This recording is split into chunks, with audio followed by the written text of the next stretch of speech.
Assalamualaikum. I am Yasir Akbar and we are watching study page. This is the last part of the 15th lecture of object oriented programming in C++. In this lecture we are going to study about class templates. इससे पहले हमने function templates के बारे में पढ़ा था कि function templates are generalized functions in which the compiler create specific versions of the function upon our function call. इसी तरह क्लास टेम्पलेट्स है हमारे पास, तो इसके बारे में पढ़ लेते हैं. Consider we are writing a class for stack data structure independent of the type of the data being placed in the stack. मतलब ये कि हम फॉर एग्जांपल स्टैक के लिए एक क्लास बनाते हैं. स्टैक एक डेटा स्ट्रक्चर होता है जिसमें हम आइटम के एक ख़ास ऑर्डर में सेव करते हैं.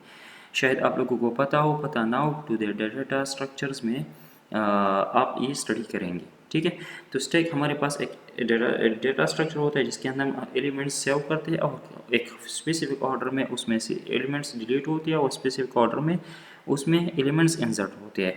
तो अब कंसिडर करें कि हम स्टैक के लिए एक क्लास बनाते हैं जिसमें हम आइटम सेव कर दें और उसमें से आइटम हम डिलीट कर सकें, लेकिन आइटम जो है वो स्पेसिफिक ना हो. मींस कि ये स्टैक जो है ये इंटीजर बी सेव कर सके, फ्लोट बी के सेव कर सके एंड सो ऑन.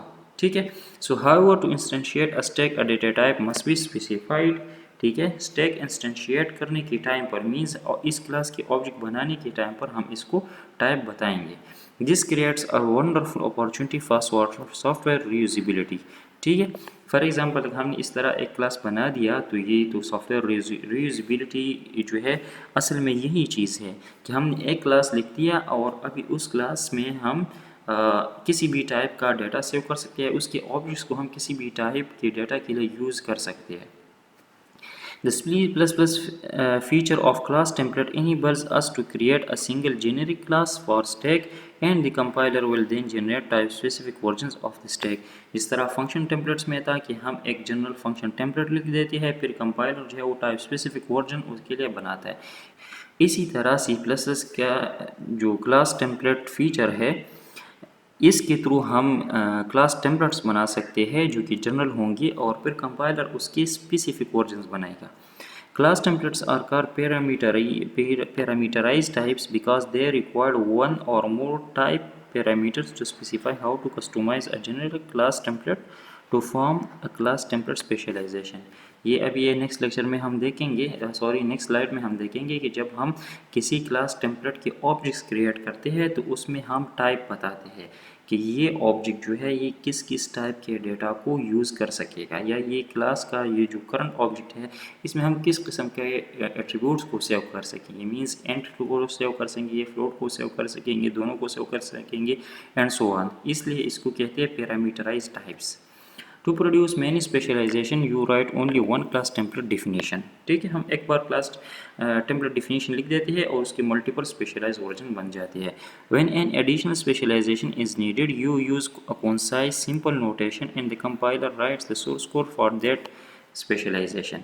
ठीक है, one stack class template for example could thus become the basis for creating many stack classes such as stack of double, stack of int, stack of characters, stack of employees used in a program etc. It means कि आप एक stack class लिखते हैं generalize means template class लिखते हैं और उसमें फिर आप डबल टाइप डेटा भी यूज़ कर सकते सेव कर सकते हैं. उसकी एट्रीब्यूट्स को आप एज इंटीजर भी इनिशियलाइज कर सकते हैं, एज कैरेक्टर भी इनिशियलाइज कर सकते हैं, या उस टैग के अंदर आप ऑब्जेक्ट्स भी सेव कर सकते हैं. फॉर एग्जांपल एम्प्लॉय आपके पास एक क्लास है, एक और क्लास है, उसके ऑब्जेक्ट्स आप स्टैक के अंदर भी सेव कर सकते हैं. The definition of a template class can be the same as an ordinary class except it will start with the following header. तो क्लास टेम्पलेट का जो हमारे पास डिफिनीशन है वो नॉर्मल क्लास की तरह होता है, लेकिन जिस तरह फंक्शन टेम्पलेट में हम स्टार्ट करते थे इस लाइन से, इसी तरह हमारे पास क्लास टेम्पलेट इस लाइन से स्टार्ट होगा. टेम्पलेट और फिर ब्रैकेट्स के अंदर टाइप नेम टी या क्लास नेम टी और उसके बाद क्लास स्टार्ट होगा और इसके अंदर जितना भी डेटा हो वो हम इस तरह सिंपल, उसके लिए हम इंट फ्लोट यूज़ नहीं करेंगे, सिंपल जनरलाइज टाइप यूज़ करेंगे जो हमने यहाँ पर लिखा है जिसको हमने नाम दिया है फ़िलहाल T.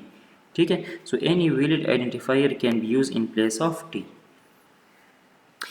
The type of element to be used in this class is mentioned generally as T throughout the class header and member function definitions. यहाँ पर हमने क्लास जो है ये डिफाइन किया है with a general data type T. T हमने अपनी तरफ से एक नाम दिया है जनरल डेटा टाइप के लिए। तो इस क्लास के अंदर जितने भी हमारे पास डेटा मेंबर्स होंगे या हमारे पास फंक्शंस होंगे उन सब में वेरिएबल के टाइप्स ऑटोमेटिकली टी होंगे। ठीक। The member function definition of a class template और फंक्शन टेम्पलेट्स। किसी क्लास टेम्पलेट के अंदर जितने भी मेंबर फंक्शंस होंगे वो तमाम बाय डिफ़ॉल्ट फंक्शन टेम्पलेट्स होंगे। The member function definitions that appear outside the class template definition each begin with the header template type name. Okay, वो मेंबर फंक्शन जिनको आप क्लास के अंदर सिर्फ उनका प्रोटोटाइप लिख देते हैं और उनकी डिफिनीशन क्लास के बॉडी से बाहर आप लिख देते हैं, तो उनके साथ स्पेसिफिकली आपने टेम्पलेट टाइप नेम टी ये स्टेटमेंट लिखना होगा। ठीक है, क्योंकि क्लास के अंदर जो फंक्शंस है वो तो बाय डिफ़ॉल्ट टेम्पलेट बन गए, फंक्शन टेम्पलेट्स बन गए, लेकिन क्लास के बाहर जो आप डिफ़ाइन कर रहे हैं मेंबर फंक्शंस उसके साथ आपने स्पेसिफिकली ये लिखना होगा एक्सप्लिसिटली, ताकि वो हमारे पास टेम्पलेट्स बन जाए। For example, subtract is a member function of a template class which name is arithmetic. arithmetic हमारे पास एक फंक्शन क्लास टेम्पलेट है, उसके अंदर हमारे पास एक मेंबर फंक्शन है सब्ट्रैक्ट। अभी इस फंक्शन को हम क्लास की बॉडी के बाहर डिफाइन कर रहे हैं या तो इसलिए हमने यहाँ पर टेम्पलेट टाइप नेम टी लिखा है और उसके बाद टी। ठीक है, और टी के बाद क्लास नेम आता है, तो देखिए टी रिटर्न टाइप हो गया।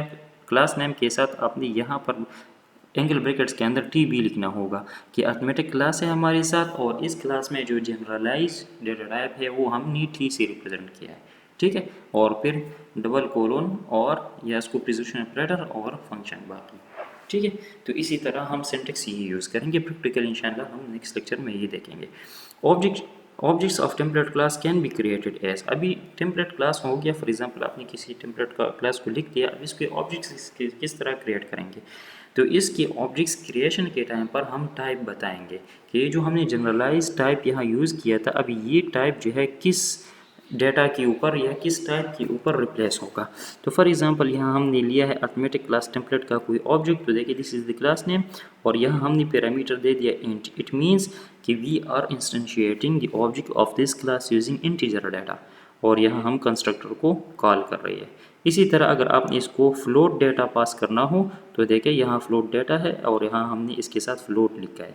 सो object of the class template are called parameterize. इसी वजह से इसको पैरामीटराइज ऑब्जेक्ट कहते हैं, क्योंकि ऑब्जेक्ट क्रिएशन के टाइम पर हम इसके साथ टाइप भी बताते हैं।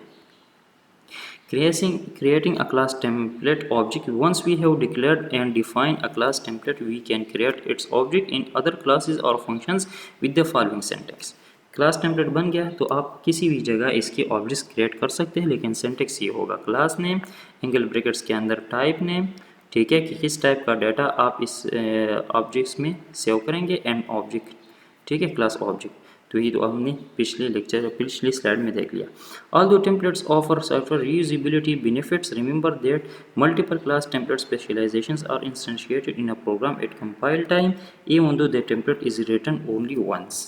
ठीक है, तो जब हम कोई टेम्पलेट लिख देते हैं तो कंपाइल टाइम पर उसके मल्टीपल वर्जन्स बन जाते हैं। Non type parameter and default types for class template. अभी नन टाइप पैरामीटर क्या है या डिफ़ॉल्ट टाइप्स। ठीक है, a template non type parameter is a template parameter where the type of the parameter is predefined. Non type parameter वो parameter होता है किसी टेम्पलेट में जिसका टाइप पहले से हम डिफाइन करते हैं कि ये हमेशा इंट होगा या ये हमेशा फ्लोट होगा, मींस जिनको हम जनरल नहीं रखते, तो उस पैरामीटर को हम नन टाइप पैरामीटर कहेंगे। Non type template parameter can have default argument and are treated as constant. ठीक है, तो नन टाइप पैरामीटर हमारे पास कांस्टेंट की तरह ट्रीट होते हैं। फॉर एग्जांपल हमने एक क्लास टेम्पलेट क्रिएट करना है और उसमें हमने एक वेरिएबल या एक वैल्यू जो है फिक्स रखना है और वो हमेशा फॉर एग्जांपल इंटीजर होगी, तो हम इस तरह लिखेंगे टेम्पलेट टाइप नेम टी। ये वो वेरिएबल है जो हमारे पास चेंज हो सकता है, कभी फ्लोट होगा कभी इंट होगा, लेकिन ये हमारे पास नन टाइप पैरामीटर आ गया int elements.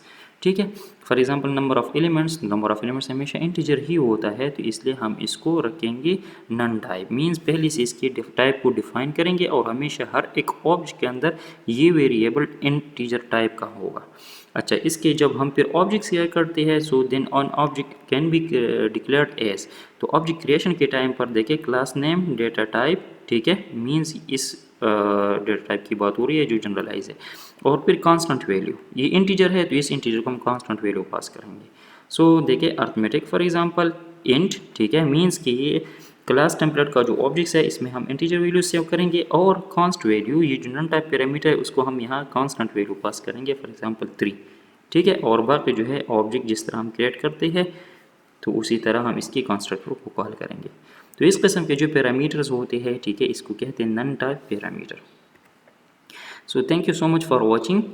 Keep watching the videos. In next lecture I am going to implement all these concepts practically. If you have any problem please ask in the comment. ये lecture आप download कर सकते हैं, description में link given है, वहाँ से code भी लेक्चर भी आप डाउनलोड कर सकते हैं। थैंक यू सो मच, अल्लाह हाफिज़।